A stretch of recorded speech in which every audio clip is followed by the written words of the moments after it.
Hello बच्चे के सब लोग आपके सब मजे में होंगे। आज मैं लेके आया हूँ 11 मार्च को होने वाला है क्लास 9 का बोर्ड का एग्जाम, उसका हिंदी ए का मॉडल सेट नंबर 3। इससे पहले मैंने 2 हिंदी का मॉडल सेट ऑलरेडी डाल रखा है और अदर सब्जेक्ट का भी 2 करके मॉडल सेट ऑलरेडी डाल रखा है। नहीं देखे तो एक बार जाकर उसे जरूर चेकआउट करें।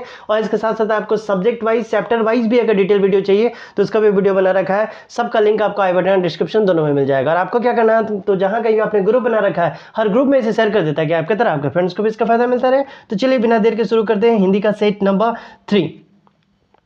यहाँ बोला गया है हमारे देश में कई प्रकार के त्यौहार मनाए जाते हैं। इनमें से कुछ धर्म से जुड़े होते हैं तो कोई नववर्ष आगमन से जुड़े होते हैं। त्योहारों के कारण पूरा वर्ष उमंग पूरा बना रहता है। नववर्ष के आगमन के समय तो खेत लहलहाने लगते हैं, उनकी कटाई आरंभ हो जाती है, किसानों का मन प्रफुल्लित हो जाता है। इस प्रकार महापुरुषों की याद में मनाए जाने वाले त्यौहार हमारे मन को देशभक्ति एवं गौरव की भावना से सरोवर कर देते हैं। सभी त्यौहार का लक्ष्य एक ही है कि सभी त्यौहार मिलजुल कर एक साथ हर्षोल्लास के साथ मनाएं, उसमें निहित अच्छे विचारों को संपूर्ण समाज में फैलाने में मदद करें, जिससे सभी धर्मों के लोगों को एकजुटता की भावना जागृत हो सके। ये है एक अनसीन पैसेज आपका दिया गया। तो गद्यांश का पहला क्वेश्चन पूछा गया, गद्यांश के अनुसार किसके आगमन के समय खेत लहलहाने लगते हैं? तो आंसर हो जाएगा नंबर 1 नववर्ष के आगमन से। दूसरा नंबर पूछा गया गद्यांश के अनुसार हम सभी त्योहारों को मिलजुल कर एक साथ कैसे मनाते हैं? तो कैसे मनाते हैं तो ये हो जाएगा बी नंबर हर्षो उल्लास के साथ, यानी खुशी के साथ। तीसरा नंबर पूछा गया है गद्यांश का सर्वाधिक उचित शीर्षक, अगर आप इसको एक शीर्षक देना चाहे तो कौन सा शीर्षक सही रहेगा? तो ये हो जाएगा नंबर डी त्योहारों का महत्व। चौथा नंबर है प्रफुल्लित शब्द का पर्यायवाची जो है वो क्या हो जाएगा? प्रफुल्लित कहने का मतलब होता है खुशी। ठीक, इसके बाद हम लोग का पास दिया गया है एक क्या पद्यांश, पक्षी और बादल। ये भगवान के डाकिए है जो एक महादेश से दूसरे महादेश को जाते हैं। हम तो समझ नहीं पाते हैं मगर उनकी लाइन चिट्ठियाँ पेड़ पौधे पानी और पहाड़ बांधते हैं, केवल यह आंकते हैं कि एक देश की धरती दूसरे देश को सुगंध भेजती है। इतना दूर दिया गया है।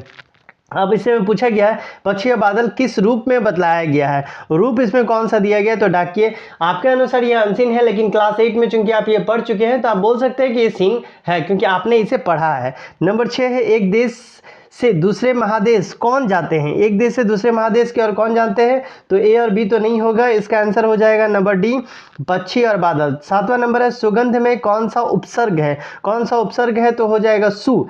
इसके बाद नंबर 8 में आपसे पूछा जा रहा है पद्यांश का उचित शीर्षक जो है वो, अगर उचित शीर्षक आप देना चाहेंगे तो इसका शीर्षक आप क्या देंगे? तो इसका सही आंसर हो जाना चाहिए 8 का ए नंबर प्रकृति के संवाहक। 9 नंबर में पूछा गया संख्यावाचक विशेषण की पहचान करना है। यहाँ से व्याकरण आपका शुरू हो जाता है। इसमें से संख्यावाचक कौन सा जो संख्या को डिनोट कर रहा है? तो 2 बैल जो है यहाँ पर मैं देखिए नंबर को डिनोट कर रहा है। नंबर कहने का मतलब हो गया संख्यावाचक। 10 नंबर में आपसे पूछा जा रहा है विज्ञान शब्द में इक का प्रत्येक लगाने पर क्या नया शब्द बनेगा? तो ये हो जाएगा नंबर सी वैज्ञानिक। 11 नंबर में आपसे पूछा जा रहा है उनमें से सरल वाक्य का उदाहरण कौन सा है? कौन सा वाक्य जो है वो सरल है?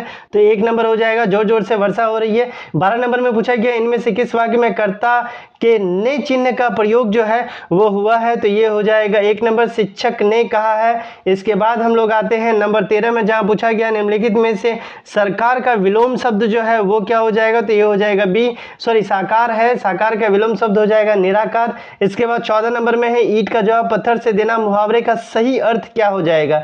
ईंट का जवाब पत्थर से देना पूछा गया है तो 14 नंबर का सही आंसर हो जाएगा नंबर 1 कड़ा प्रतिरोध करना। 15 है निम्नलिखित में से कौन सा शब्द एक वचन में है? एक वचन में आकाश जो है ये एक वचन को डिनोट करता है। इसके बाद 16 नंबर में पूछा गया है औपचारिक पत्र में इनमें से कौन सा विकल्प नहीं होगा? तो ये हो जाएगा ए नंबर अभिवादन।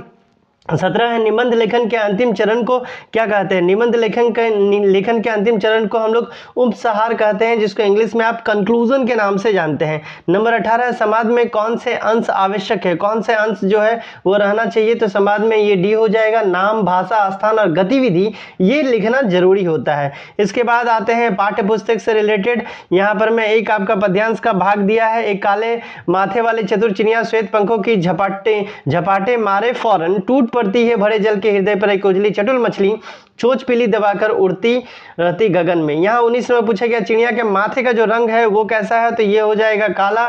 इसके बाद पूछा गया है कवि ने चतुर किसे कहा है?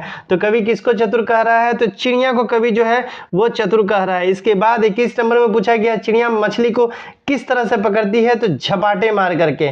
इसके बाद आपसे 22 नंबर में पूछा गया है गगन का पर्यायवाची शब्द कौन नहीं होगा। आपसे पूछा गया कौन सा नहीं होगा, तो ये हो जाएगा सी नंबर वसुधा।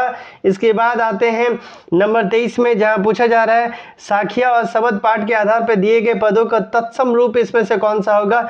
गलत जो विकल्प है उसका चयन करना है, आपको सही नहीं बताना है, इसमें से गलत कौन सा है वो बताना है। तो पखा पखी पशु पक्षी, पखा पखी ये गलत हो जाएगा। 24 है वाक्य पाठ के आधार पर निम्नलिखित में से कौन सा वाक्य जो है वो सही है, तो ये हो जाएगा बी नंबर भोग और त्याग के बीच मध्यम मार्ग अपनाना चाहिए। इसके बाद आते हैं 25 नंबर में, जहां पूछा जा रहा है कैदी और कोकिला कविता के अनुसार मोहन के व्रत द्वारा किसकी ओर संकेत किया गया है। तो मोहन के व्रत द्वारा किसकी ओर संकेत किया गया है, तो बी नंबर मोहनदास करमचंद गांधी की ओर। 26 है मेघा कविता के अनुसार धूल किसका प्रतीक है, तो धूल हो जाएगा युवती का। इसके बाद यहाँ पर मैं आपका एक चैप्टर से लिया गया है, गधे को कभी क्रोध नहीं करते नहीं सुना ना देखा, चाहे गरीब को मारो, चाहे जैसी खराब सड़ी हुई घास सामने डाल दो, उसके चेहरे पर कभी असंतोष की छाया नहीं दिखाई देगी। वैशाख के में चाहे एकाध बार कुलेल कर लेता हो, पर हमने तो कभी खुशी होते नहीं देखा, उसके चेहरे पर एक विषाद स्थायी रूप से छाया रहता है। सुख दुख हानि लाभ किसी भी दशा में उसे बदलते नहीं दिखा। ऋषि मुनियों के जितने भी गुण हैं वे उससे प्रकाष्ठ पहुंच गए हैं, पर आदमी उसे बेवकूफ कहता है, सद्गुणों में इतना अनादर कभी नहीं देखा। अब यहाँ पे पूछा गया है गधा जो है वो कैसा प्राणी है, तो ये हो जाएगा बी नंबर, इसको बोलते हैं सहनशील। 28 है गधे में ऋषि मुनियों का कौन सा गुण पाया जाता है, तो ये हो जाएगा सुख दुख में समान भाव दिखाना, ना सुख होने पर में खुशी होता है ना दुख होने में दुखी को दिखाता है। 28 है गधे को आदमी क्या समझता है, गधे को आदमी क्या समझता है, तो बेवकूफ समझता है। 30 नंबर का पद्यांश गद्यांश के अनुसार विषाद का क्या अर्थ है, यहाँ पर मैं विषाद शब्द का क्या अर्थ हो जाएगा, विषाद मतलब हो जाएगा दुख। 31 है लहासा की और पाठ में लेखक का सहयात्री जो थे उसका क्या नाम था, तो उसका नाम था सुमति। इसके बाद 32 नंबर में पूछा जा रहा है आपसे सांवले सपनों की याद पाठ के अनुसार साइलेंट वैली जो है वो कहाँ स्थित है, तो ये केरल में है। 33 किस ब्रिटिश सेनापति ने देवी मेना पर सहानुभूति जो है वो दिखलाई थी, तो 33 का हो जाएगा बी नंबर, सर थॉमस हे ने दिखलाई थी। इसके बाद आते हैं 34 में, जहां पूछा जा रहा है मेरे बचपन के दिन पाठ के अनुसार महादेवी वर्मा को उनकी माता जी ने सबसे पहले किस ग्रंथ को पढ़ना सिखाया था, तो ये हो जाएगा सी नंबर पंचतंत्र। 35 है जूता हमेशा टोपी से कीमती रहता है, यह पंक्ति किस पाठ से ली गई है, तो ये प्रेमचंद के फटे जूते से ली गई है। इसके बाद 36 नंबर में पूछा गया है मेरे संग की औरतें पाठ में लेखिका की नानी अपने पति के मित्र प्यारे लाल से अपनी पुत्री के लिए कैसा वर ढूंढने का आग्रह की है, तो किस तरह का वर उसको चाहिए, तो हो जाएगा सी नंबर आजादी का सिपाही। 37 रीढ़ की हड्डी एकांकी के रचनाकार निम्नलिखित में से कौन है, तो 37 का हो जाएगा सी नंबर जगदीशर चंद्र माथुर। 38 है रीढ़ की हड्डी एकांकी में विवाह योग्य कन्या का जो नाम है वो क्या है, तो उस कन्या का नाम था उमा। इसके बाद आते हैं हम लोग 39 में, जहां आपसे पूछा जा रहा है निम्नलिखित में से किस पाठ में विस्थापन का दर्द है, मतलब एक जगह से दूसरे जगह जो लोग मूव हो रहे हैं, तो ये हो जाएगा माटी वाली का।